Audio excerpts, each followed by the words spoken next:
రోజంతా కుర్చీలో కూర్చునే పనిలో ఉన్నారా? అయితే జాగ్రత్త! మనలో చాలా మంది రోజుకి 8 నుండి 10 గంటల వరకు కుర్చీలోనే కూర్చుంటూ పనిచేస్తుంటాం. ఆఫీసులోనూ, ఇంట్లోనూ కంప్యూటర్ ముందు కూర్చుని టైపింగ్, మీటింగ్స్, వీడియో కాల్స్ ఇవే రోజువారీ జీవితంలో భాగమైపోయాయి. కానీ ఇదే అలవాటు మన ఆరోగ్యానికి పెద్ద ముప్పు అని తెలుసా? ఎక్కువసేపు కూర్చోవడం వలన రక్త ప్రసరణ తగ్గిపోతుంది, వెన్ను, మెడ నొప్పులు వస్తాయి, బరువు పెరుగుతుంది, డయాబెటీస్, హార్ట్ ప్రాబ్లమ్స్ వచ్చే ప్రమాదం కూడా పెరుగుతుంది. అంతేకాదు, దీర్ఘకాలం కూర్చోవడం వలన మెటబాలిజం స్లో అవుతుంది.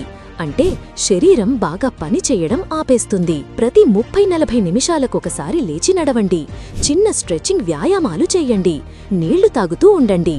పనిచేసే కుర్చీ మరియు కూర్చునే పోస్చర్ సరిగా ఉంచండి.